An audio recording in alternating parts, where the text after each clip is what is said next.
Hey friends, welcome back to reading today. It's so good to see you. I'm glad you're somewhat here. I wish you were sitting in these seats because they're very empty. I'm going to teach from this side of the room today because that's what I normally do. I walk around and this is weird to have to stand in one spot. So I'm going to try and stay here, but it's on this side of the room today. We're going to finish chapter 3 on Phineas Gage today. If you'll remember, yesterday, Phineas was in Boston. He was with Dr. Bigelow and Dr. Harlow, kind of as a specimen for them. He was kind of on stage, on show. They wanted to show that somebody could suffer such a brain injury and survive. But he was getting a little restless. He was bored. He didn't want to be there anymore.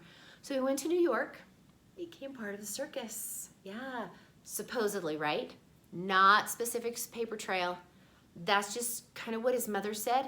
We only have those letters that his mother sent to Dr. Harlow as specific proof of that. After that, he goes back to New Hampshire for a while, and he works in a livery stable, taking care of horses. Again, he's not too good with adults, but he's really good with kids and with horses and other animals. From the livery stable, he decides he's going to go drive a stagecoach in Chile. So he makes his way down to Chile. And keep in mind, that paper trail kind of runs dry as well, but his mother says in her letters in his letters that he wrote to her, that he was driving a stagecoach for 7 years. Then he heads to San Francisco. This is where his mother has moved to live with his sister Phoebe and her husband. And he makes his way there. And if you remember yesterday when we left off, he was kind of sick, and it took him months to recuperate. So I don't think he was just seasick. Do you think he was just seasick? I don't either. I think there was more to it. Remember, you're taking notes. I don't care how you're taking them. I don't want paragraphs. I don't want full sentences.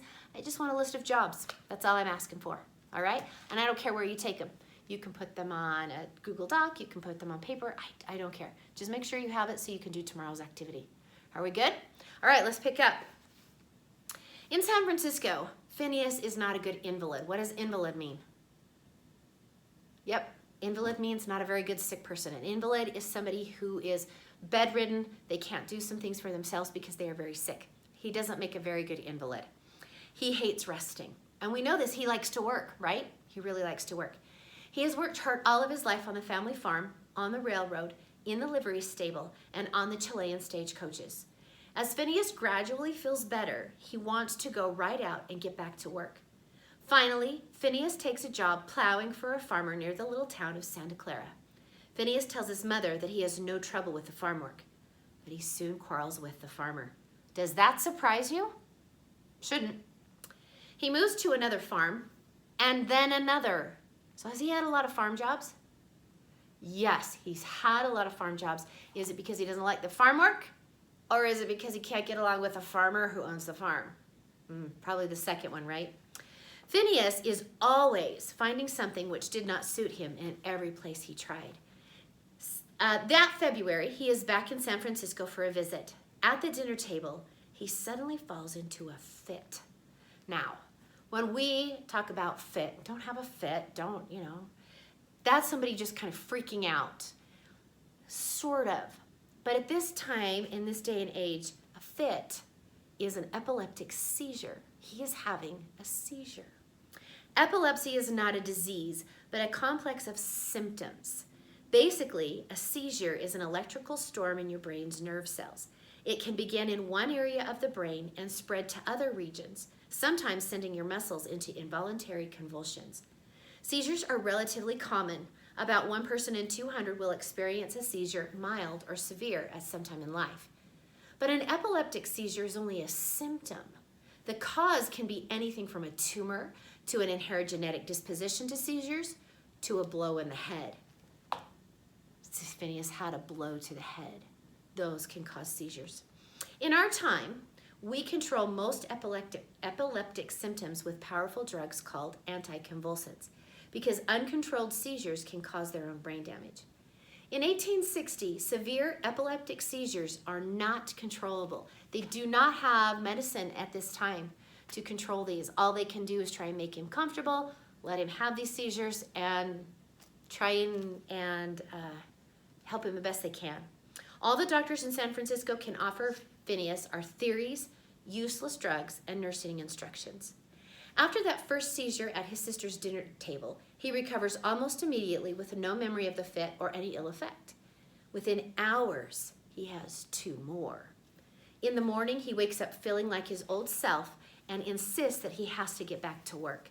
A lot of times when people have seizures, they may not remember the fit at all. They may not remember anything that happened shortly before that, but they're very tired when they get done. And then later on, they're just normal. They feel great. They feel fine. Back in Santa Clara, he switches farm jobs again. In May, he comes into San Francisco to visit his mother. He seems fine, but 2 days later, at 5 o'clock in the morning, Phineas has a severe seizure. Then he has another and another. The intervals between seizure grow shorter and shorter. So the intervals are talking about the time period. The time period in between each seizure is now growing shorter and shorter. Instead of maybe going days, he might be going hours now and maybe minutes before another seizure will hit. The family physician comes and bleeds him. By 1860, the practice of bleeding a patient is the last gasp of a treatment that goes back to the bodily humors. Remember we talked about the bodily humors in the very first part of this book? That has to do with your blood, the phlegm, all of the liquids, the bile in your stomach, all of the liquids in your body. The doctor wants to bleed him. What he's thinking right now, this is kind of silly, but he has too much blood. That's what they think. Can you have too much blood? So they bleed him. They take some of his blood out. It's an outmoded treatment even for 1860, but they don't have any other ideas. They don't know what else to do. So like the book says, this is kind of like a last straw, the last thing that they can do in hopes that it will help him get better. Back in Vermont in 1848, Dr. Harlow bled Phineas at the height of his fever. Without understanding why, Dr. Harlow may have helped Phineas at that moment of crisis. Drawing blood reduces blood pressure slightly, which may have taken some of the pressure off his swollen brain. But bleeding does not do anything for epileptic seizures. Phineas's seizures are probably caused by slow changes in brain tissue damage in the original accident. Why the damage worsens as Phineas grows older is unknown. Possibly Phineas strikes his head again. Perhaps the constant jarring in the driver's seat of a lumbering stagecoach causes a concussion on the site of the old damage. Perhaps Phineas has a low-grade bacterial infection, or perhaps a brain tumor. No one can say why, but now Phineas's seizures grow more violent and more frequent. One after another, the seizures leave him weaker and weaker. They finally kill him on May 21st, 1860, at his sister's house in San Francisco. The immediate cause of death is probably hypothermia. And you're going, well, how is he getting hypothermia? A's in San Francisco, B, it's in May. It's not cold in May, and he's not outside, he's not exposed. Let me tell you, his body can't control its temperature. In our time, we read about hypothermia killing mountain climbers, sailors who fall into the cold water, but an epileptic seizure creates the same effects as shivering in icy water. In cold water, you shiver, your muscles spasm. This is to heat up your body. While shivering violently in cold water, you don't realize it, but you're also sweating as your muscles throw off that heat. Eventually, the muscles expel heat faster than the heat can be replaced. Your blood temperature starts to fall. Your internal organs, especially the brain and the heart, need a constant core temperature to function. As the brain detects a fall in blood temperature, it automatically protects itself by shutting down the blood supply to the hands and feet first. So you lose feeling there.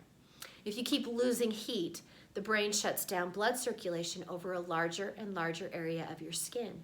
Phineas's muscle seizures are causing the same effect. His brain shuts down circulation to his hands and feet, then his skin, and then organ by organ until his brain must choose between blood for itself and blood for his heart. His heart stops. This is how Phineas dies, 20 days short of his 37th birthday. He is buried at Laurel Hill Cemetery in San Francisco. Phineas is a stranger in the city, and few outside his family circle know anything about his curious past.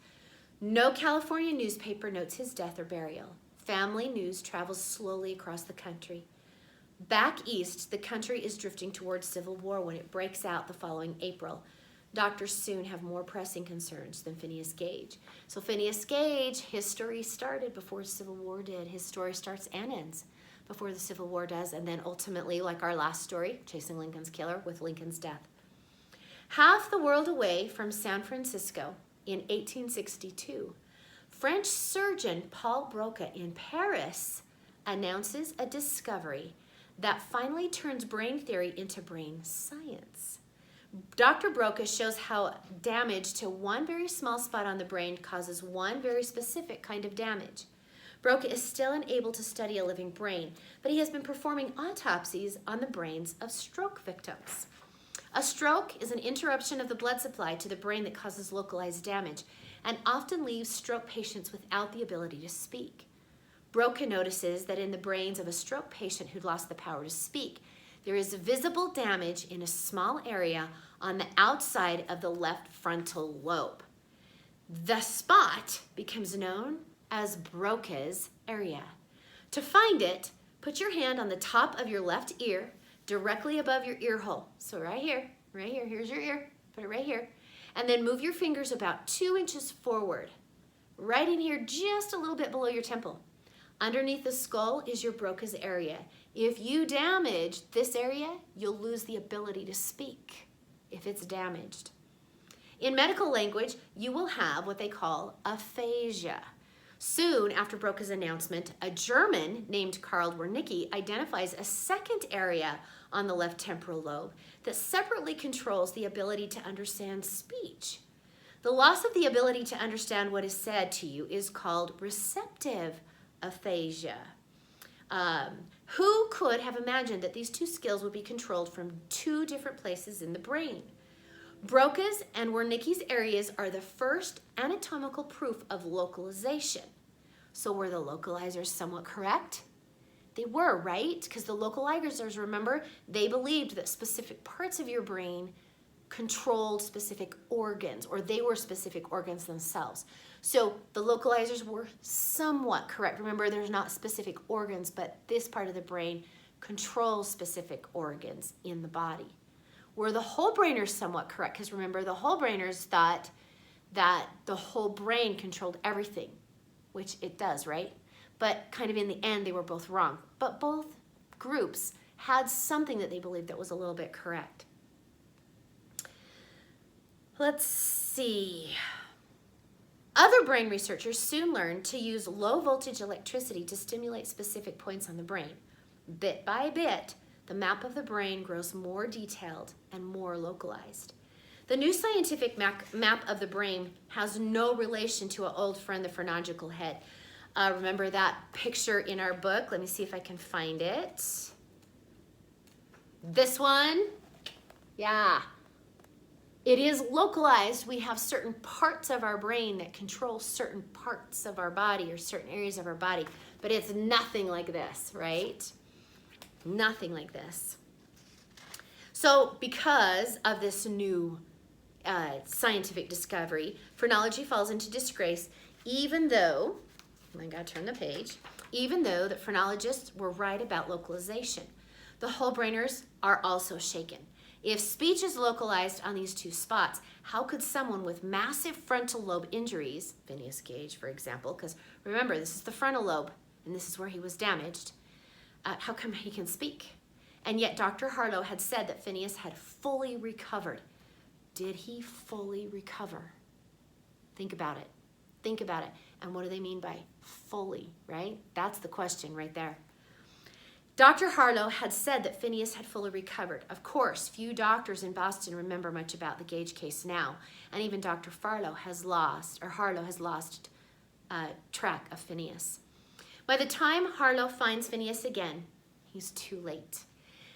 After Phineas leaves for South America in 1852, Dr. Harlow's contact with the Gage family is broken. Quietly, he has wondered what became of his most celebrated patient. Then, in 1866, the year after the Civil War ends, Dr. Harlow, now running a small practice in Woburn, Massachusetts, finds an address for Hannah Gage in San Francisco. He writes to her, and his letter makes the long trek across America. Mrs. Gage is delighted to hear from the doctor who'd done so much for her son. But unfortunately, she has the sad duty to report his death 6 years before. It is too late for an autopsy, and California is too far for a research visit. Because remember, we're in 1866, and he would have to travel probably by horse or maybe by train. But Dr. Harlow doesn't give up. They exchange cordial letters. Mrs. Gage describes Phineas's last illness. She fills in the details of his life after he left the medical spotlight in Boston.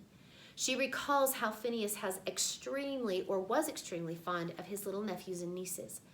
Dr. Harlow notes her description of how Phineas would entertain them with the most fabulous recitals of his wonderful feats and near-death escapes without any foundation except in his fancy.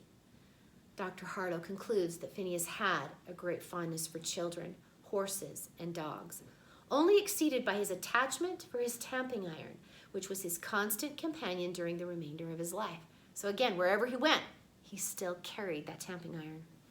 Finally, Dr. Harlow makes an unusual request, explaining the importance of her son's case to science. Dr. Harlow recalls how many scoffed at Phineas when Dr. Bigelow first presented his case in Boston. Scoffed, they kind of made fun of him. Now there is a way to settle the question, Dr. Harlow explains. Would Mrs. Gage allow her son's body to be exhumed? What does exhumed mean? To be dug up from his grave. Would she allow the skull to be removed and shipped to Massachusetts? What a request! Surely Dr. Harlow must be held in the highest regard by Hannah Gage. Why else would she consent? And what does consent mean? That's right, she gave him permission. She said yes. With her son-in-law and the mayor of San Francisco, who happens to be a physician, standing by as witnesses, Phineas's coffin is uncovered and carried to a shed. There, Dr. J.D.B. Stillman, a local surgeon, removes the skull. The huge fracture on the forehead is unmistakable. Dr. Stillman removes something else from the coffin, the tamping iron that Phineas carried everywhere, even to his grave. That December, David Shattuck, that is Phoebe's husband, if you remember, takes the skull and tamping iron with him when he travels east on business. Early in the new year, he hands them over to an extremely grateful and very excited Dr. Harlow in Massachusetts. At last, Dr. Harlow is at liberty to tell the full story of Phineas Gage's recovery 20 years before. Now he can tell them everything because Phineas is dead. There's no more patient-doctor confidentiality. He appears before the Massachusetts Medical Society in 1868 and spills the beans. This case has been cited as one of complete recovery without any impairment to the intellect, he says. But in truth, Phineas's personality changed drastically after the accident. So did he make a complete recovery? Probably not. Physically, yes, but mentally, no.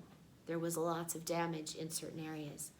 Previous to his injury, though untrained in the schools, which mean he didn't have any schooling, he possessed a well-balanced mind and was looked upon by those who knew him as a shrewd, smart businessman, very energetic and persistent in executing all his plans of operation. In this regard, his mind was radically changed, so decidedly that his friends and acquaintances said he was no longer Gage. Remember that? We talked about that in chapter 1. Phineas went from being the most efficient and capable foreman on the railroad to a man who couldn't be trusted because he couldn't get along with anyone. The new Phineas was pig-headed and stubborn one moment and wishy-washy and vague the next. I think you have been shown that the subsequent history and progress of the case only warrant us in saying that physically the recovery was quite complete, says Dr. Harlow. Mentally, the recovery certainly was only partial. The new Phineas could walk, drive a team of horses, and sail away to Chile, but he had lost a vital skill. No longer could he be social. Being social is a hard skill to measure. Social behavior goes beyond the ability to activate the social muscles or decode the right spoken sounds. It's different from having manners. Manners are learned and they differ greatly from culture to culture. Your parents teach you the right way to eat or to greet strangers, but other parents in other countries teach their children other right ways. Forks or chopsticks or fingers, there's no right way to put food in your mouth. Yet all humans swallow the same way. Swallowing is automatic behavior. Using a fork is a learned behavior. Eating politely in the company of others is a social behavior.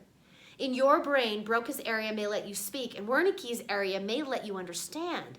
But listening is also a complicated social behavior. Whether you realize it or not, you've been taught how to listen, how to make or break eye contact, how to murmur agreement or quiet objection, how to smile at the right moment or not to smile at all if the subject is grave. You also know how to show or hide your emotional reactions. You can laugh or yawn, roll your eyes upward in boredom, or open your eyes wide in delight. All of these behaviors can mean something entirely different in another culture, but all cultures have listening behavior. In Boston, 20 years before, the central exhibit had been Phineas himself, alive and seemingly well. Now, Dr. Harlow reveals the clincher, his skull. He has prepared it for inspection, carefully sawing through the bone at just above eyebrow level so the top of the cranium can be lifted off. Now his audience can see the hole in the top of his mouth through which the rod passed. The top of Phineas's skull is an amazing sight. And if you remember this picture we first saw, that's where he saws the line, his skull, so that his head will pop off and he can see. In fact, let me let's see, I can grab this for you. Right here, you can see right here. Here's where the tamping iron went in and it came out the top, but it comes out this hole right there. Even that is in my 3D printed skull. The top of Phineas's head is an amazing sight. The doctors can see where Dr. Harlow pushed two large fragments back into place and how the edges started to regrow. Unmistakable proof that Phineas survived the trauma and that his body started to heal the damage. Yet, there is a visible hole in the top, a small triangular opening the size of a quarter, where the iron either smashed or carried away the bone completely. The skin closed over it, but for 11 years, Phineas had a real hole in his head. At last, the true story of Phineas Gage is out in the open. The scientific debate about the brain, though, has moved on. The theories of the localizers and whole brainers are being replaced by new experimental brain science. In time, the pinpointing of control areas will become more and more detailed. Knowledge of cells in general and neurons in particular will transform understanding the brain. Yet the truth about Phineas poses a question that no one seems eager to answer. If there are exact locations in the brain that allow for the ability to hear or to breathe, is there a place that generates human social behavior? If that place is damaged, do you stop acting human? Something to think about. That's the end of chapter 3. Long chapter, but very, very informative. All right, so you should have notes about all of his jobs. Tomorrow, bring your notes and we'll explain the directions for your activity then. Good to see you, friends. Thanks for listening. Bye.